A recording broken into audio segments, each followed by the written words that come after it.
quickly introduce, thank you, David Butler, for being here tonight. We extraordinarily appreciate you being here. That's right. For our, we said week 6, right? We're on week 6 of our pandemic inclusion in the arts speaker series. And I'm just going to really quickly give you a little bit of a background on David, because he has the most awesome bio. And I think it's super cool. So David is an eclectic visual artist, performance artist, actor, and designer who lives in Buffalo.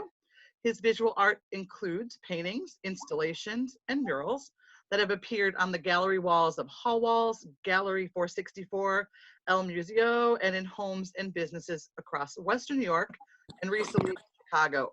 Kudos. He has created and performed numerous original theater pieces, including No Plan B, Continents Under Pressure, and more recently, Rain Dances. Steel Floats performed on the Buffalo River in the summers of 2013 and 2014.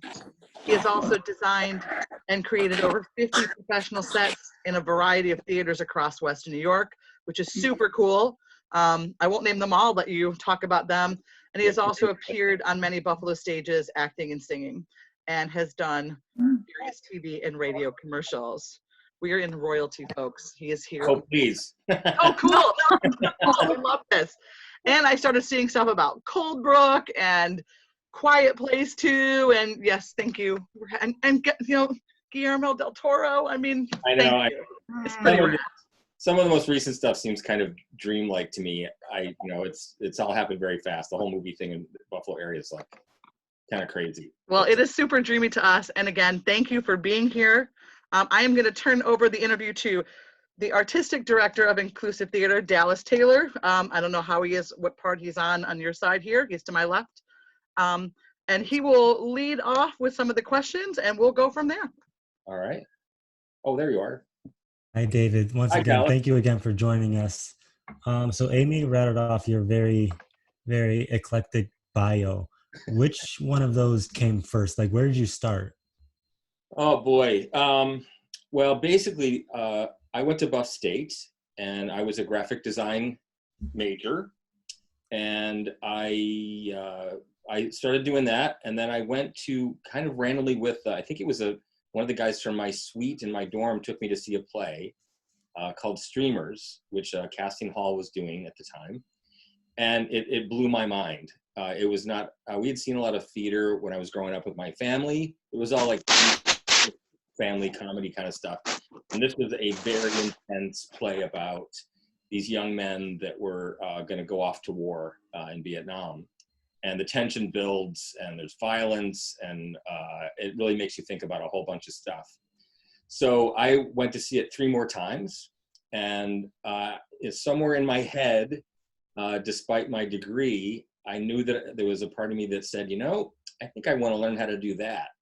So I joined Casting Hall, and I had to go an extra year of college to get my graphic design degree, because I took every design, makeup, directing, acting class that I could take. And I've been sort of, but I was also taking fine arts. It's funny because my parents were sort of against all this stuff, because I think the thing that I heard from my parents all the time is, we want you to have a job with dental benefits.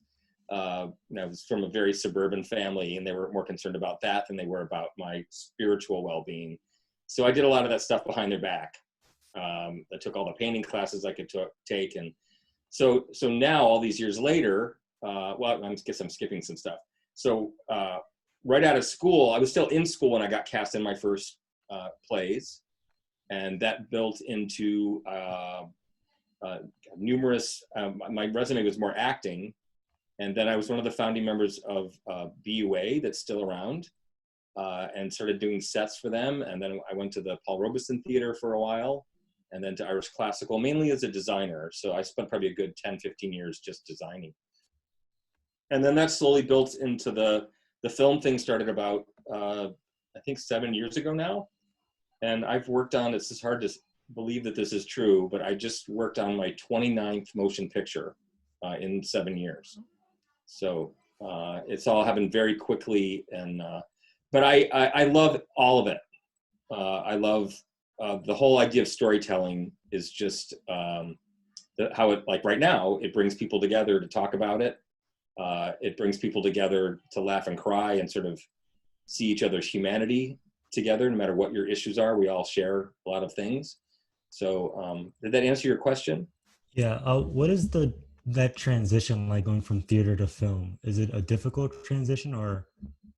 Um, there's a lot of things that are different, but there's a lot of things that are the same. You're still telling a story that's coming from written word, but the process is different. Like I know, well, I'm trying to think of, I'll give you an example. Like if you're in a normal theater experience, generally you rehearse for, let's say you rehearse for 4 weeks, and then you have a thing called a tech rehearsal, which is your first time where you get everything together, the sound, the lights, the props, and the set are all together, hopefully at that point. Film is like, let me back up. That technical rehearsal can be one of the most stressful days for everyone involved because it's not all together. Everybody's figuring things out, sort of. Everyone's sort of been off on their own, working on it, and then it all comes together in one day. I know I think one of the tech rehearsals that I way early on was Applause, a musical at Buff State, and I think our tech rehearsal went for 2 full days. There was like 64 scene changes, and it was just insane. And people were screaming at each other. So anyway, a day on set of a film every day is like a tech rehearsal, because every day people that don't know each other are coming into the set and all the pieces have to fit together. If you're in the same location over and over again, it sort of feels like theater because you've been there already and you're just moving on to the next scene. But if you're in a movie that's you're constantly changing locations. Every time there's a new location, someone has had to put furniture, maybe take furniture out, put new furniture in. The walls may have been painted a different color. And then the lighting people come in, and sometimes it's all has to happen. It's very fast. And you don't want to be the person that's holding up the process either. So, but in the sense of storytelling, it's very similar. So, once you sort of know, if you have the basic skills of theater, from hair and makeup to, building, painting, all that's really the same. There's just a lot more money. that's one of the things that's nice about it. So do you do a lot of writing also? Because I wish I did more writing. I'm actually doing more writing now, and visual art than I've done in a long time, because I was actually supposed to start a new film. I guess it's like probably 7 weeks ago. It was I don't know if you guys know who Judd Apatow is, or Billy Eichner. Billy Eichner does this thing called Billy on the Street, where he like runs up to people on the street in New York and bombards them with really ridiculous questions and gets them so flustered he offers them $1 to tell them his name, and they can't remember their name. It's very funny. But he was going to do a very progressive gay romantic comedy here. And I got hired on a Wednesday, and the whole film shut down on Thursday. So I literally worked 2 days, and it was gone because of the virus. So everybody, hopefully it will come back, but you just don't know what's going to happen in this. Yeah. So I asked that because as writers, we sort of tell stories with words, but I'm assuming that you, as a graphic designer or a set designer, you're telling a story with more visuals. So is there a process there, or what sparks that creativity there? And I guess I probably didn't answer your question. I do write, and I've written performances, but I haven't had, it sort of all depends on where my focus is at any given moment. And I probably would have been diagnosed with one of those things early on, with having an attention span issue. But to me, it's all the same. I don't really see, a lot of people put that stuff in boxes, but I don't really see the boxes. The stuff that I'm painting right now are visual stories in themselves. And it's not the same in the sense that I have to create a plot or something like that, but I'm taking I'm trying to think there's a great phrase that says art is frozen Zen, which means the idea of, like in a haiku, where you're capturing in a poem seeing a butterfly jump off of a lily pad, right? So a painting of that is the same thing. That's what a haiku is like, catching that image for a second and showing that beauty in the words, right? So visually, I think artists do the same thing, but they just do it with colors and paint and light and shadow and stuff. But those things all bleed together. You may write a phrase in something, whether it's a play or whatever, that sparks me to feel something visually. And then in the process of a designer, like between the writer, the director, and me, if I'm designing, we all have to get on the same page to help bring those words that you've created to life somehow. So so it all sort of bleeds together to me. And I guess the jobs that I've had, I worked at a literary center for a while, just Buffalo. And I was lucky enough to meet some of the best writers in the country when I worked there. And you just start to, I mean, there are like modern poets, I guess they're called word poets, that paint words the same way Jackson Pollock painted paintings. It's not about what the words mean, it's about how the words sound. And I wish I could remember the guy's name right now. I was managing a poetry reading one time, and this guy was reading a poem, and I was so annoyed because I didn't understand what he was trying to say. Like, it didn't make any sense. And then I started to realize that there was a music to the way the words sounded together. And that's what he was about. So in the same way that someone like Jackson Pollock's throwing paint all over, there's a feeling to those things when you walk up to them. And that's sort of what this guy was doing. And which again, sort of breaks those boxes down about how all these different mediums sort of bleed together. So in describing those kind of processes, what is your process like when you go up to a set and think of a design? What sparks that inspiration? Well, the first step is, because we're dealing with written word, is the first thing that generally happens is that I get a script. If I'm production designing, and this sort of works for theater too, right? Is the first step is to read the script. And sometimes I talk to the director ahead of time, but it doesn't always work out that way. Ideally, what I like to do is to have read the script at least twice before I talk to the director. And the roles are different between film and theater. But one of my professors at Buff State, they named a theater after him, Warren Enters, used to say to us that 95% of directors don't know what their play is about. And it's true. Sometimes people just do a play because they like it or whatever. But if you can get deep, and this is the first question I ask a director, is what is the play about? Like, why did you decide to pick this play? Well, how does it speak to you? Why is it important to do this now? And if the director can tell me that, and sometimes they need help, pulling it out, because it's generally right in the words, right? If the person can do that, and they can do it in a easily communicated way, then everybody that's working on telling the story together is all on the same page, telling the same story for the same reason. So when it doesn't work, is if the egos get involved, and the director's got one idea, and the designer's got another idea, and the cameraman's got another idea, it gets you end up with this chaotic mess where people are screaming at each other. And so the first step is that. So the first thing is I get the script, I read it, I talk to the director, we sort of decide what thing, and you can break it down even more, like what happens in this scene, what does this scene feel like, who is this character? One of the big differences between film and theater is that in a play, you're going to see the same set possibly for the whole time you're sitting there, right? Where in film, it could be a split second of time where you see somebody at home, maybe most of the whole film they're in an office, but there's one time where you get to see their bedroom.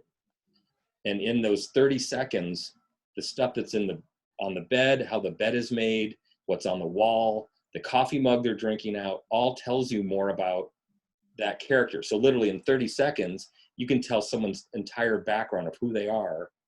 And it may not be something that you take all in, but that's part of the fun of this, is sort of getting really into the story and into the characters. And that has everything to do with the color, the furniture, of course, the time of, the time period that the play is set in is going to affect, what kind of furniture is in it. But Is the person eclectic? Are they really neat? Are they messy? You know, what, there's this great term that a set decorator I worked with, she calls it life flare. And if we're shooting same kind of thing, like in a bedroom, there's obviously going to be a bed, there's going to be pillows and bed coverings and stuff, but life flare is that last layer of stuff. Imagine like you get home from a long day at work and you empty your pockets on the bedside dresser. It's that stuff. It's the coins, like a Post-it note or a reminder, you know, keys, that tells really about who the person is. And in theater, if you're 60 feet away from the audience, that stuff doesn't matter, right? So it's a little bit, you know, you're doing bigger things and, you know, bigger brush strokes, I guess you would say. So, and I can talk, so if I get off subject, you can pull me back in. We love hearing the process. Okay. We like those. So, I'm just trying to think if I missed anything on that. So once, I guess the next step is drawings, ideas. We do a lot of examples of photographs now, where you approach the director with images, like, do you want it to look like this? I can draw, so we'll do sketches and things like that. And then we try to start zoning in on like what the whole thing is going to look like, or what different scenes are going to look like. And then once that's agreed upon, then you start making it. You hand it in the big film, there's a group of painters, there's a group of carpenters, there's set dressers that all sort of work, you know, one after the other as each room or whatever starts getting built to make it all happen. And then after that's all done, then the lighting people come in and they light it. So that's pretty much it in a nutshell. David, hi, I'm Chris Wiley. Hi, Chris. And so much of this is really fascinating to me, and I could like jump in and wander all over the place. My attention span sort of does that too, and I'll wander. I'm going to try not to do that though, because I'm thinking about what you're saying about set design and stuff, and I think you might have saw some of the questions ahead of time, maybe, and I'm the one who asked about set design and wheelchairs. If you can't tell, I'm a wheelchair user, and I'm thinking in this case theater, but it could be in movies and things too. When we did Midsummer Night's Dream, I had to go over and scratch somebody's head, and it was hard because I had to come out. I have to be able to turn my wheelchair in such a way to be able to reach and everything. Or like you mentioned, like, you know, in film, you know, you might take your keys out and your coins and throw them on the dresser, but for me that would look different than it would for you. And if I had to pick them up again, I'd have to make sure I was able to reach them and things like that. So I guess the question becomes then, like, how does, I don't know if you've ever worked with anybody with physical limitations like a wheelchair user, but there are getting to be more people with disabilities in acting and things, as we know now. So how can we do, or what can we do to create spaces that will be more inclusive, and especially maybe even again, being more of a stage person now, kind of through inclusive, where you have really limited space. And so there's not a lot of room, like I can't go to the front edge of the stage and back up or something like that. So how would you address things like that? You know, there's so many different ways to approach this question. And I have not, I'm trying to think, you know, there was a play that I worked on at the New Phoenix Theater. This is a long time ago, where one of the characters was in a wheelchair. And as I'm sure you know, most spaces are not created with those things in mind. Sure. But as a designer, one of the things about me that's a little bit weird maybe is if that was a challenge for me, is to figure out how, if there were 4 people on stage all the time in a play, and I would have to figure out how they moved around, I would love that challenge, because that's part of the fun of doing this. I think a lot of places get, you know, even in the arts of all places, they get stuck in this certain way of doing things. Like we've always had that wall there, or no one's ever come through that way before, or we never thought about building a ramp, you know, or a different way to get on stage. But that's not me. If I did my job right, when you came to the set to rehearse for the first time, and you probably would be all freaked out because you think you weren't going to be able to do things. If I'm doing my job correctly, you would be like, wow, this is so easy. Because that's how it's supposed to work, right? Yeah, I would love that. my job is to make the play able, or the whatever it is, the scene able to happen in the best way it can. And there's always different challenges. I worked at Irish Classical Theater as a designer for a bunch of years. I don't know if you've ever been there, but it's in the round. So there's audience on all four sides. So it creates all kinds of different challenges. I mean, that kind of a set would be probably way easier for someone in a wheelchair because there's ramps, because you know when it was designed to be, you know, handicap accessible. And excuse me if I'm not using the right terms. But you know, for most of their audience, even when I was there, which is probably like 12 years ago, was, you know, 70s, 80s. So they had to make it easy for people to get in and out. So there's 3 different ways to get in and 3 different ways to get out. But as a designer, the challenge for me, because it wasn't designed very well artistically, anything, I think if I remember correctly, it was anything higher than, I think it was 34 inches, because the first row of seats was on the first floor. Imagine you're sitting on the floor, and there's people like raked behind you up. Is that anything more than 34 inches blocked a whole section of across the stage? Because if you're sitting down in a chair and I've got a big side table with, you know, furniture or glasses or something on it, if an actor walks on the other side of the side table, you can't see them. So, you know, all they had, you know, this is one of the things that drives me insane. I know of 3 theaters that they spent millions of dollars on and never asked a designer how the theater works. It was always these architects coming in, deciding that they knew, you know, what, and it just like it had, for instance, had they raised the front row seats 5 inches off the floor, it would have made it a way easier to design in that space. But in the same line of that, there was a lot of Victorian theater going on there. So imagine in the 1800s, you've got those women with the gigantic dresses on, right?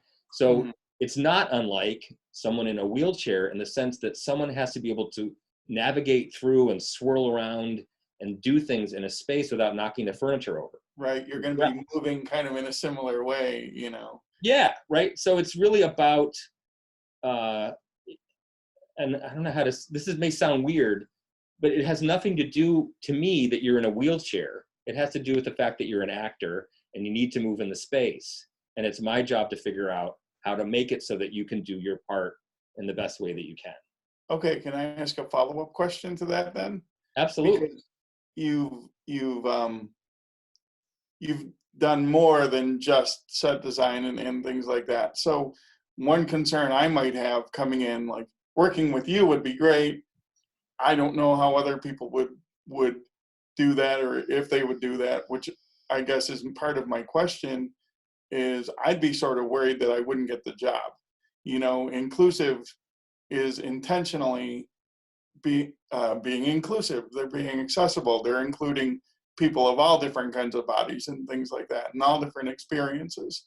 But I would think that me being a wheelchair user, like, I'm like, should I even bother going? Like, am I gonna get this gig? So how do we start to break down some more of those walls? I mean, again, it is happening in some ways. We see it, you know, a lot. I'm thinking most immediately of a film, but then there was Ali Stoker and things like that. But how do we keep doing that? How do we keep pushing that? You know, I don't know what the right answer to that is, and I know that things are difficult.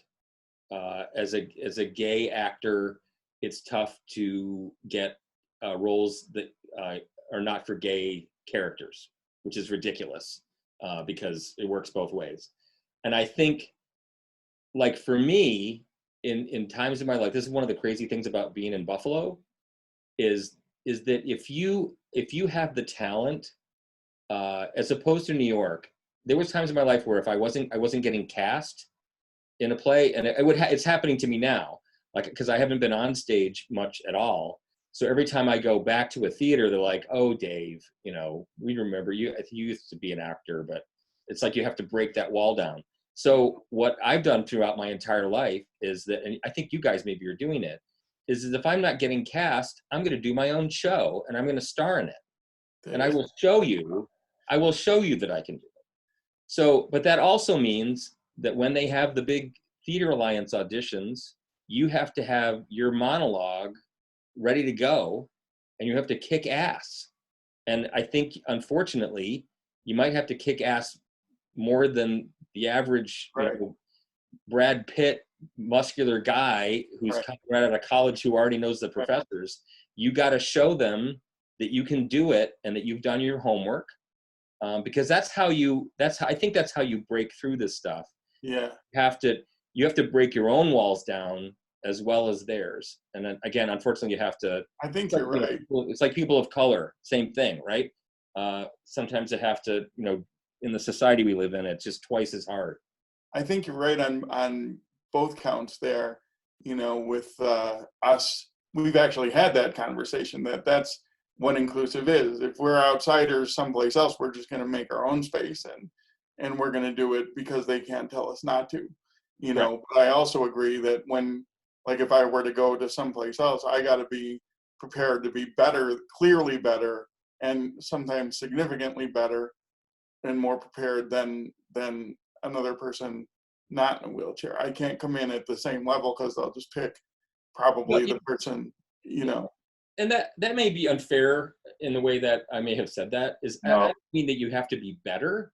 I just mean you have to do the best that you can, and you have to do your, if you go in and we have all done this, like you forget your lines or you didn't rehearse enough, yeah. But if you go in and you kill it, they're going to be like, "Wow, who's that guy?" Right.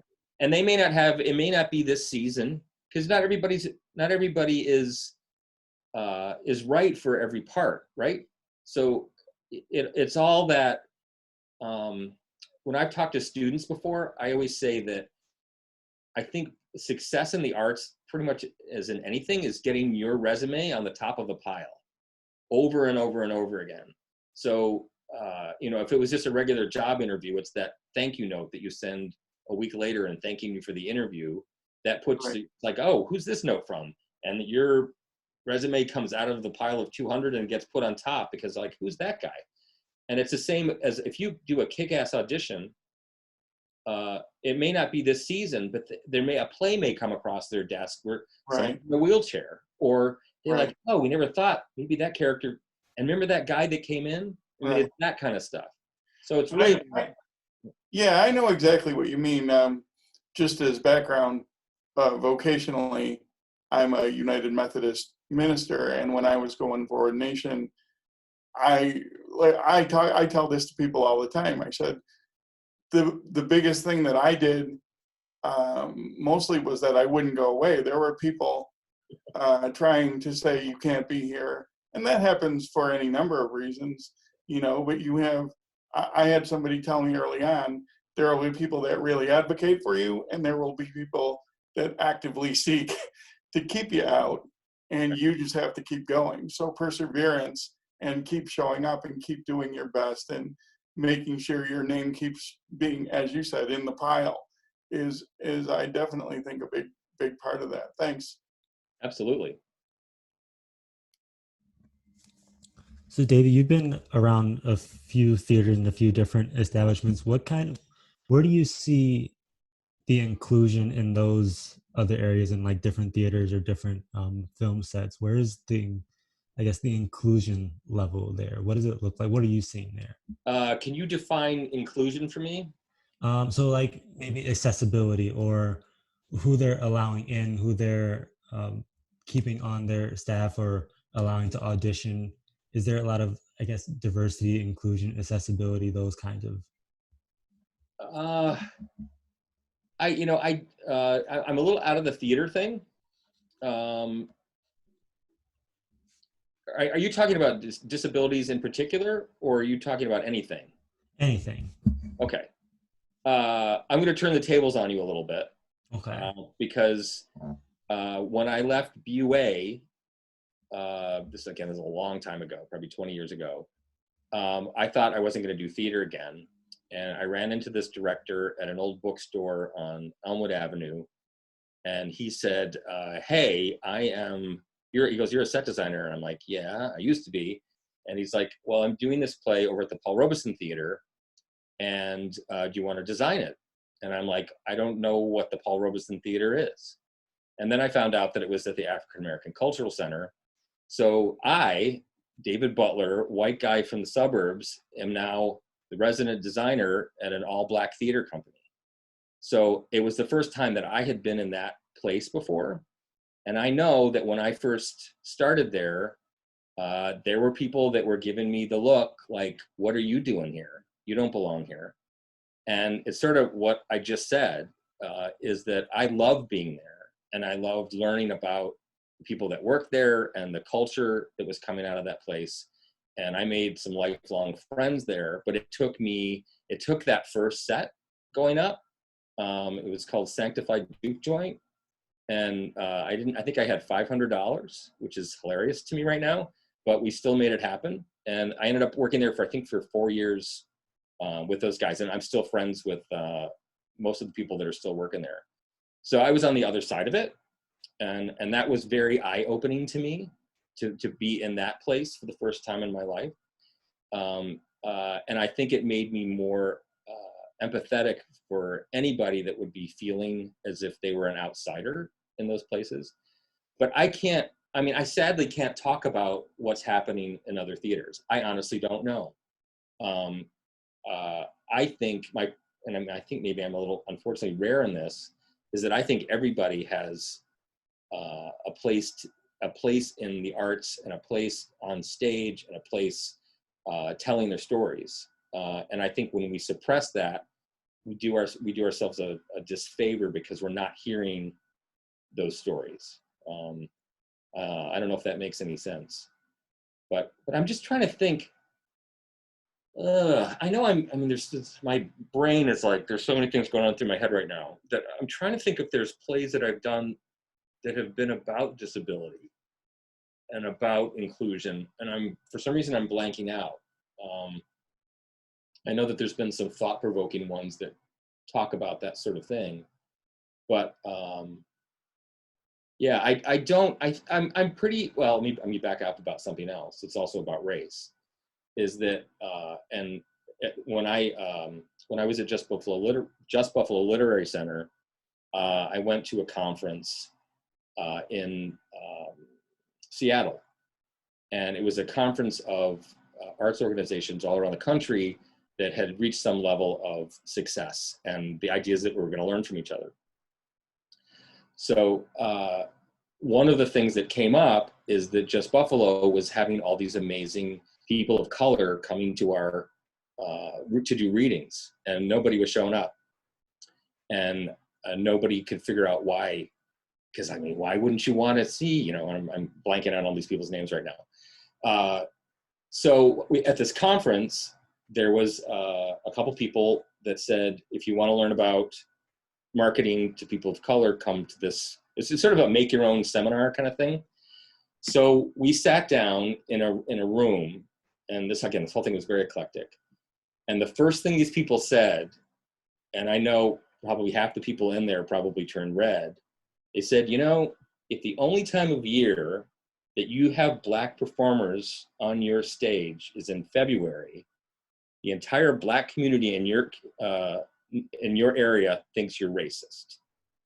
And it was like, what? And then it was like, holy shit. Studio Arena, biggest theater in town. The only time they would do Raisin in the Sun was in February, right? So this was hugely eye-opening, but it was also like this slap in the face, like how stupid are we that we're pretending to be this thing and we're not. We're like trying to make an effort. It's like, the East Side has its own newspaper. I didn't know that because I didn't go over there, right? So, but what that did is I called up my friend. I was at Just Buffalo. I called up my friend at Studio Arena, who was doing their, their February thing. And we all, because of that conference, it was like, oh, so they got a slap in the face from me, and I got a direct slap in the face. And it changed the way we all marketed. And not even just marketed, but how we produced things. That things were spread out through the whole year. And I think now Just Buffalo is doing that even more so. And I've been away from that for a long time. But it's breaking down those, understanding what's needed, and the communication, and these walls that we created for ourselves that aren't even really there. And all it takes is someone to go, hey, you're being an idiot. Stop doing that. And then it breaks the wall down. It's gone, right? So it doesn't matter whether you're, I was just talking to my partner, Seth. We worked on the sequel to A Quiet Place. And I don't know how many of you are familiar with that film, but it's a horror film. And it's a sci-fi thing that's basically about these creatures that appear, that basically if you make a sound, they kill you, right? Really scary film. But one of the really cool things is one of the main characters is a young woman, and I'm not sure if I'm using the right terms these days. I don't know if it's hearing impaired or deaf or whatever, but she's one of the main characters. And just the film itself makes you realize how this woman who can't hear sound is being affected by this horrible thing that's happening around her. And she becomes sort of the hero. And I can't talk too much about the sequel. I'll get in trouble. But even having her on set, my partner's a prop master. So every actor that has anything that an actor has in their hand is handled by the prop department, right? So it's either whether it's a wallet or a cell phone or a newspaper, all the prop people do that as opposed to the set decorators. I won't get into all that. But because this woman, I think according to him, she was a really good lip reader, but she had a person on set with her all the time to interpret and doing American Sign Language together. So that was set up because this is a union film, because the director, I think John Krasinski has a deaf child too, right? He was very, very sensitive to this. So it's sort of what I was saying before, is that if we're doing this right, this actress won't feel any different than any other actress on the set, because she has everything she needs to do the best performance that she needs to do. And that's why we're all there. And that's how it should be. I don't think it's always like that. But am I answering the question again? Yeah. I know I have a tendency to just, to go off. But I think you're right. It sometimes takes, like you said, there's those walls there that aren't really there, but sometimes all it takes is for someone to say something for people to go, oh, I didn't see it that way. Right. And I think it all sort of, it goes back to communicating too. And the person that might be having,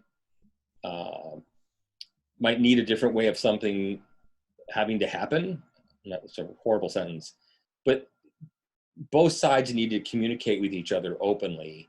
And I guess ultimately that comes from whoever's the boss needs to create an environment, whether it's the director or the producer, so that somebody feels comfortable to say, hey, I'm in a wheelchair.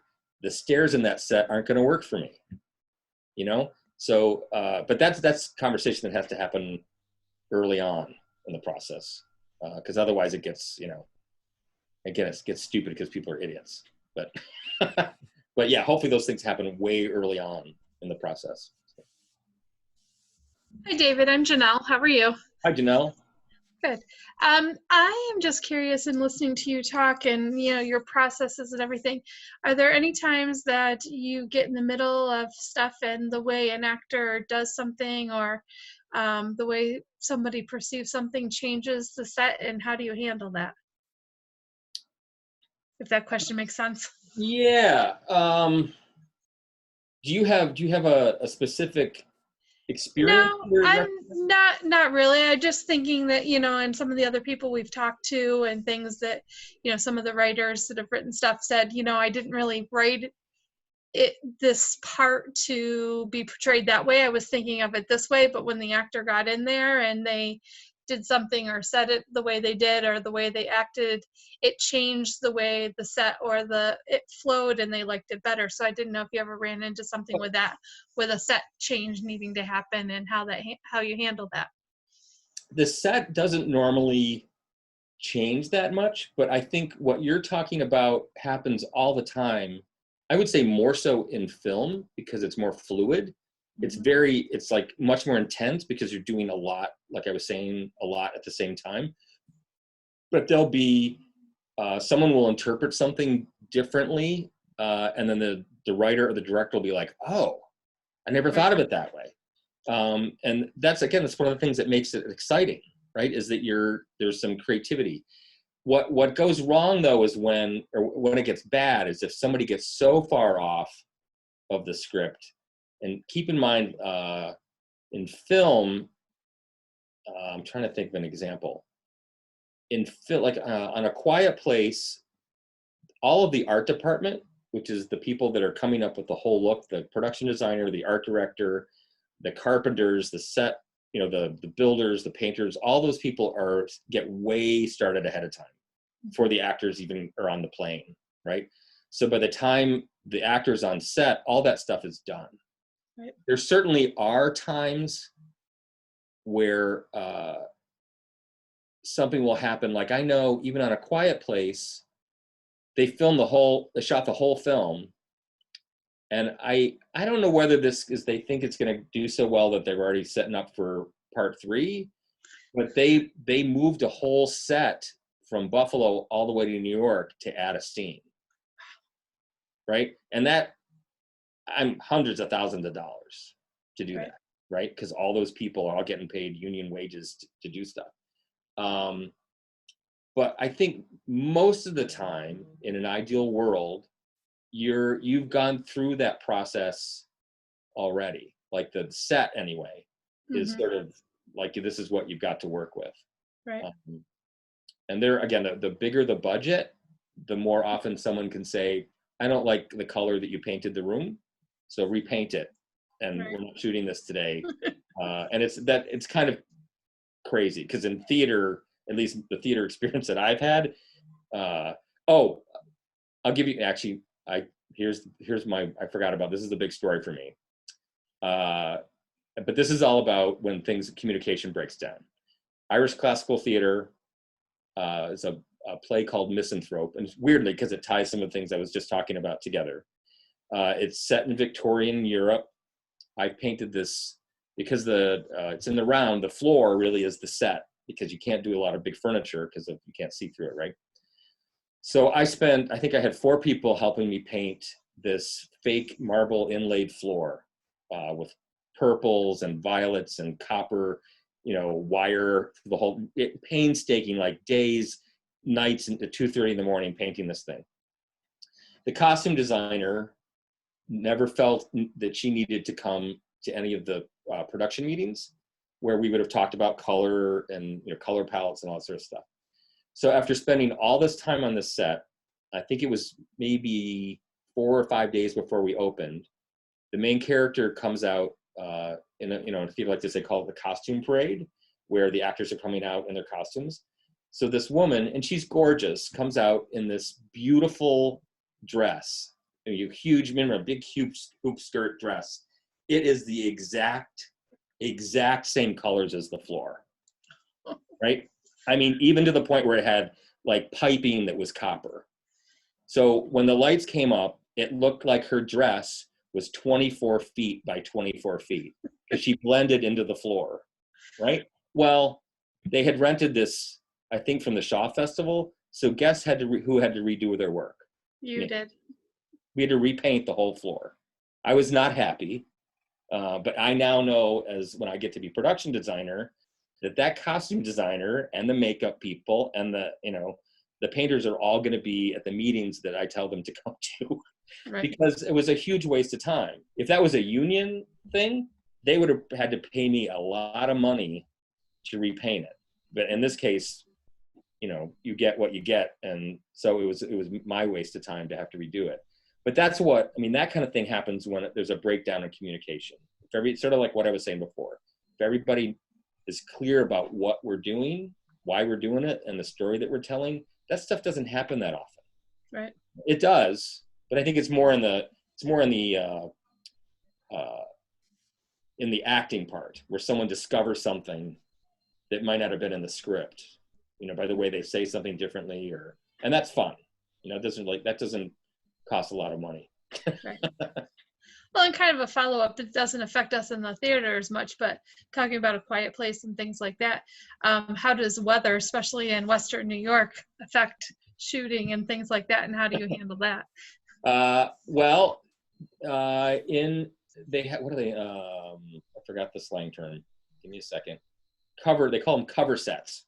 So when you're doing a schedule and you have, let's say you've got 34 different places to shoot a film, some of them are interiors and some of them are exteriors. You plan in the schedule that things are going to go wrong. So there may be a day that you're planning in July where it needs to be just the same. Like, let's say, trying to think of an example. This is where film gets complex. So John Smith is walking down the street with a newspaper, and let's say he's walking out of an office building with a newspaper. He walks outside, he turns a corner, walks down another street, and he's going to walk 4 blocks into the market district where there's grocers. Well, that could be filmed over 8 days of shooting, because you got to set up in the office, and you got to get the exterior of the office, and you got to around the corner. And so it may rain one of those days, right? So what happens is you sort of bank these days, these cover set days with their interiors. So you're not going to shoot that exterior day. We're going to shoot in the bedroom instead. So that's how and sometimes it doesn't work out because you used all of your cover days and the weather's still crappy. And you either have to be creative, or sometimes you have to spend some more money, and, you know, where you hold off a day, or they may, I think in some cases if we're normally working like Monday through Friday, they'll give us Friday off because it's going to rain, and then we work Saturday. It's like that kind of thing. They have things sort of in place to, you know, it's really been, I don't want to jinx it, but Buffalo has been very cooperative, considering what it could be. So it's been nice. So even, you know, it's funny, the Nightmare Alley, which was the Del Toro film that was in town just for a month, they wanted it to be horrible, right? They wanted it to be snowing, and just because it's that part of the film where this guy's devastated and he's walking through horrible weather, and I don't know if you remember that week, if you were paying attention to the news, but it went up to like 50 degrees. Yeah. So all the snow melted. They literally had trucks full of snow. Again, the money these people have is just insane. So they had trucks full of snow that they were going to spread all over in front of the courthouse or the city hall. And then magic happened, and it was miserable, but it snowed and it was miserable. So it worked out, but you never know. That's, again, it's part of they have things set up to fix it, but sometimes that doesn't work either. Thank you. Yeah, absolutely. So we only have a few minutes left, which is unfortunate because you've been excellent. Like, I feel like we've all really enjoyed this. And I think Amy can speak to this as well. If you ever want to try out those acting chops, again, we are right here for you. Yeah, let me know what you guys are doing. It's cool to connect with you guys and stay in touch. And I love talking about this stuff. So anytime. So I did want to ask you, you spoke to it just a little bit. What is because we've seen a lot more film productions coming to Buffalo to film. What is happening with the growth there? Like, because we've seen quite a few. Up until 6 weeks ago, yeah, things were looking really good. I don't know what's happening now. I don't think anybody does. Nobody knows how we're going to deal with this virus. And I honestly think that it went through the Nightmare Alley office in January, because I think possibly me and some other people had something that, like, I lost my sense of smell and I had a horrible headache, and but it lasted about 2 weeks. But the problem is you've got people coming from all over the country, right? People come from LA and New York and Florida and New Orleans to work on the crew. So it's not good in the middle of a pandemic. So I don't know what's going forward. So I'll tell you what was happening is that Buffalo has kind of been hitting home runs on these things. And the same thing's been happening every time, where they come in and they go, oh my God, we're going to have to get this from LA, and we're going to have to fly this in. Nobody has antiques here. And I'm like, wait a minute, it's all here.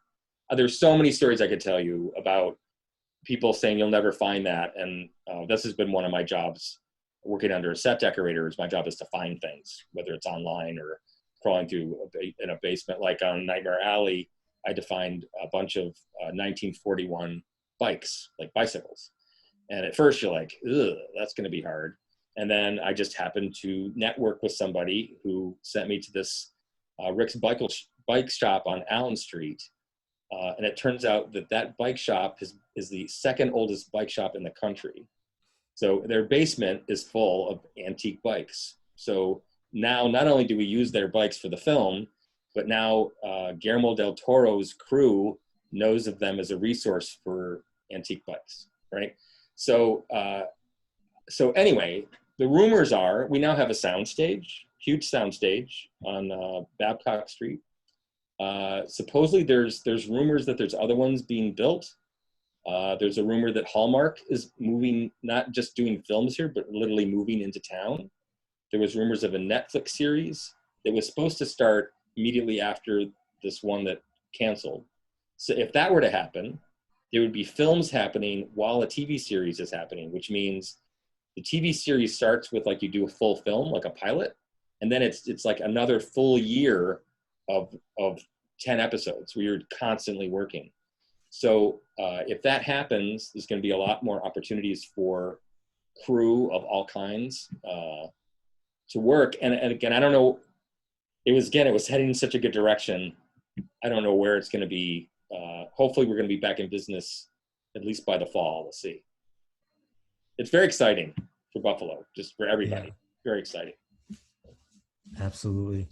And we've had a very exciting conversation. Thank you again, David Butler, for joining us for this Saturday session. We've definitely enjoyed it. And we definitely appreciate you for spending your time with us. It's my pleasure. Anytime. Next week, we will be having our reading of Somebody Famous. And with that has been our Inclusive Theater of Western New York Saturday sessions this week with David Butler. Again, thank you again, David. My pleasure. Anytime.